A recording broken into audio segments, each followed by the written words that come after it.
Prosecutors in the Ghislaine Maxwell case really want a key bit of evidence to be admitted. They sent a letter to Judge Allison Nathan out of the Southern District of New York about Exhibit 52. It's a little bit of a black book that has some contact information of some very potentially important people in there. This is a prosecution letter that goes over to the court that was written on November 12th. You can see it is assigned, written to Judge Allison J. Nathan.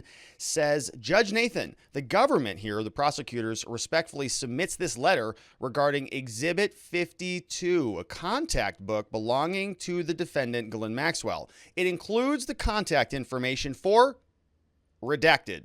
Can't see the name there. I wonder who that is. At the November 1, 2021 conference, the court requested additional briefing about Exhibit 51 and this evidence. The defense, Maxwell's team, has moved to preclude this evidence, arguing it can't be authenticated. We can't prove that's Maxwell's book. Nobody knows where that came from, is what the defense is likely arguing. For the reasons set forth below, the defense is incorrect, the government says. Testimony at trial will show that Government Exhibit 52 is in fact a contact book that belonged to Miss Maxwell, and the fact that the defendant kept contact information for redacted is compelling evidence of her guilt. So we don't know who that is. This evidence, the prosecutor says, should be admitted. And so in this video, we're going to continue to talk about the rest of this letter to the judge to break down what's going on with this black book. Why does the government really think that it is Miss Maxwell's? And we're also going to take a look at the major parties in the case. Miss Maxwell, we can see here, is the defendant. We see that her main lawyer that we've been covering and speaking most about is Bobby Sternheim. We've got the judge here in the middle, Judge Allison Nathan out of the Southern District of New York. And we've got Damian Williams, is the U.S. attorney assigned to the Southern District of New York. Now, he has a number of other U.S. attorneys working on the case. We know that jury selection is going to include 18 jurors, 6 of which will be alternates, and we have a broad category for unknown victims, alleged victims, the people that are sort of being held under seal. Their names and identities are not being released publicly because of the nature of this case. And so before we get back into the rest of the prosecutor's motion, their letter to Judge Allison Nathan asking that Exhibit 52 be admitted, let's get a little bit more background on this book. NPR brings us up to speed, says Maxwell's black book will play a role in the case. One of the most intriguing elements of the trial is the role to be played by what they say is Maxwell's book of contacts, an item that has long fascinated watchers of the case. Epstein and Maxwell moved among the world's wealthy elite, and they were accused of arranging sexual massages and other encounters that paired girls and young women with older men. Prosecutors say they only plan to use limited excerpts from the book, but they also say testimony during the trial will prove that the book belonged to Maxwell and that it contains, quote, compelling evidence of her guilt. FBI acquired Maxwell's black book in 2009 when Epstein's former butler, Alfredo Rodriguez, attempted to sell the book to an attorney representing one of Maxwell and Epstein's victims. The attorney alerted the authorities, and Rodriguez admitted that he took the book from Epstein's Palm Beach residence, where he worked from 2004 to 2005. Rodriguez later pled guilty to obstruction of justice. He died after his criminal case ended. Isn't that interesting? Rodriguez, that allegedly took this book and pled guilty to it, is now dead. In court records, the Book of Contacts is officially known as Government Exhibit 52. It remains under a court-ordered seal, but prosecutors say that the information in it will help establish who and what Maxwell knew, including, quote, an inference that the defendant knew that at least some of the individuals were minors. So let's go back to the prosecutor's letter. This is a background. This is a motion. This is a request that the court include this evidence as the trial progresses. And so we have a little bit of background here. Now, going to be a little bit frustrating because we're going to see a lot of black blank lines. You can see a lot of this background document has been redacted. It says, number one, the background, Government Exhibit 52 is a printed bound contact book. Contains dozens of pages of contacts, including family and friends of the defendant, Maxwell. The entire book is marked for identification as Exhibit 52. The government anticipates asking a witness at trial about the book, specifically an individual who worked for Epstein. They can't ask Mr. Rodriguez about it because he's now dead. However, the government does not intend to offer the full contact book and evidence. Instead, the government only anticipates offering specific excerpts from the book that relate to the conduct charge in the indictment.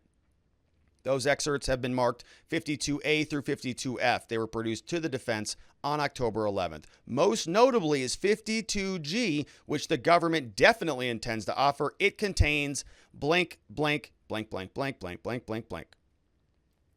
Ooh, what does it contain? Probably a spicy meatball in there, but we don't know what it is. And probably can only piece it together after more evidence is presented, if at all. The letter continues. It says, employee number 1, so this was the person back at Epstein's residence, is expected to testify that while he was working for Epstein in redacted, employee 1 was aware of 2 sets of contact books maintained in Epstein's locations, both of which were printed and bound in a distinct format. Employee number 1 is also going to testify that multiple copies of each book were kept in various locations, including at his Palm Beach residence. First book belonged to Epstein. Second book was a small bound book, which was commonly referred to throughout the residence as the defendant's book. So that would be Maxwell's book. Multiple copies of that book in the Palm Beach residence, and employee 1 recalls seeing those things, talks about these multiple different books, says that the household manual was in effect the same year he was there. A copy of the telephone directories must be placed on the right of each telephone. And so this guy had specific instructions on how he was supposed to do things. They had a household manual in effect that told employees, you have to do these things. When you have a giant property, a giant residence, apparently you need a household manual so that all of your staff can help, run the place. Just like you might have a company handbook, you need a gigantic mansion handbook. And in that handbook, a copy of the telephone directories must be placed to the right of each telephone for Miss Maxwell specifically, is what this guy is going to testify to. And so what the government is doing is they're telling the court, this is how we're going to lay the foundation for Exhibit 52. We know that it's authentic and real, and we're going to be able to prove that on the basis of this former employee number 1 who worked there and can testify in court that this is all legitimate and authentic. Employee number 1, the prosecutor continues, says that they've examined Exhibit 52 in preparation for trial. They recognize it to be the defendant's contact book. How does he do it? I know the shape. I know the color. I know the binding. I know the way in which it was organized and the way in which entries appear. I know it. And they include very close contacts like the defendant's family members and other people.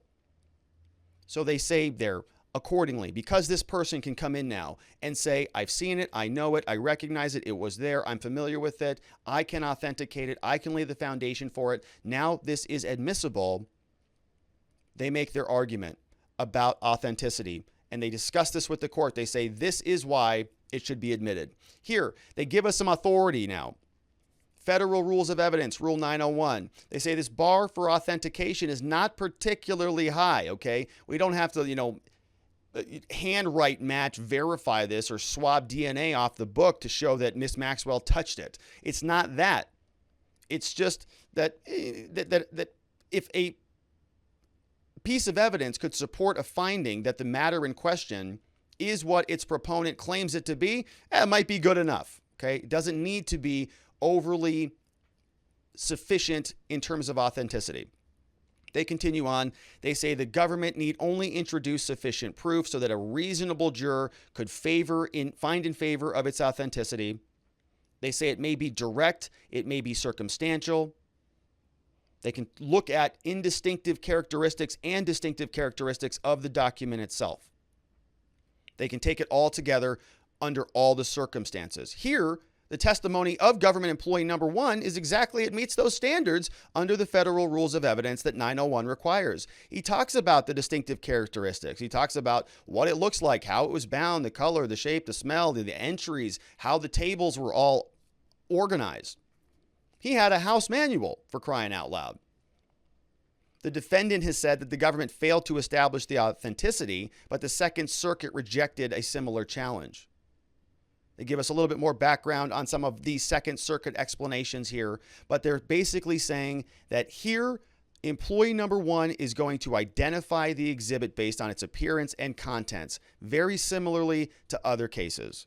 It's going to be corroborated by the contents of the book itself, contact information, defendant's family. That is more than sufficient to establish the authenticity under Rule 901 is what they're saying.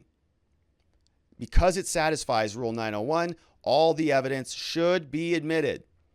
They talk about relevance saying that this is relevant. This contact book should also be admitted. Not only is it the actual authentic book that belonged to Miss Maxwell, but it's also highly relevant. It's got some pretty important names in there, including the name of that very key person, redacted. So they make that argument under this paragraph. They say, Government Exhibit 52 is plainly relevant. The excerpts from the exhibit that they want to introduce have the names of redacted. The presence of those names shows that they also possess contact information for redacted, which of course is of significant relevance. This evidence thus demonstrates that the defendant in fact knew redacted and also had several respected contacts also called redacted. So we don't know who any of those people are, but it certainly looks relevant.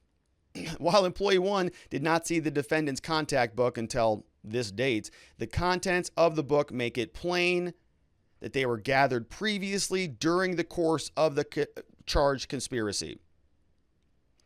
In other words, this book was being used while these crimes were being committed, while the trafficking of these individuals was actually being orchestrated. It was being used during the commission of those crimes. By its very nature, this says, a contact book that collects phone numbers for many people is not the sort of thing that's generated in a single day. It's a ledger. You add to it, you adjust it. Based on this alone, the prosecutors say, the jury could readily infer that Exhibit 52 contains information the defendant collected during this conspiracy, including in 2004 and earlier. Prosecutor says, but there is more. As noted, the book also contains contact information for redacted, redacted, redacted, redacted. 4 sentences of redactions. But wait, there's more. Can't tell you what it is, though, but it's good, Judge. So, let this evidence in. They continue 2 more slides. In any event, Government Exhibit 52 is relevant, even if it was created after the period of the conspiracy, even though we noted it clearly was not. Proof that the defendant at any point in time had contact information for redacted is relevant to her knowledge of and participation in the crime. Take, for example, a defendant charged with a pattern of bank robberies. If police officers searched the defendant's apartment long after the crimes were committed and discovered a list of the various bank branches the defendant had robbed, there would be no question that the list was relevant. Even if it were unclear when the list was made or there was some suggestion that the list was made a year after the robberies. Such a list would reflect the defendant's knowledge of relevant locations, persons, activities involved in the criminal conduct. This case is no different. No matter when the defendant had this contact information, this evidence demonstrates the defendant knew redacted, redacted, redacted. Thus, this evidence is directly relevant to the issues before the jury in this trial. So you kind of need that redacted piece to kind of make all the pieces fit. But they conclude, they say the government respectfully submits this evidence should be admitted, and they seek leave to file this letter with redactions, comma, redacted, redacted, redacted, redacted, redacted. Respectfully submitted, Damian Williams and the assisted U.S. attorneys, Maureen Comey, Allison Moe, Laura Pomerantz, Andrew Rohrbach, all out of the Southern District of New York. So a little bit of a tease there. I'll admit it. We all kind of want to know what those redacted sentences say, but probably not going to be getting much there until something else comes out from the courts. They're doing a very good job to keep all of this under seal, and it's probably going to continue to be that way for the foreseeable future. So we're going to continue to follow the Ghislaine Maxwell trial. We'll keep you up to speed on Government Exhibit 52. Ghislaine Maxwell's little black book, her list of contact information for who knows who, but some people that the government thinks to seem are very important. So continue to stick around. I'd love it if you subscribe, give us this video a like, a thumbs up, and I will see you back here on the next one. Bye-bye.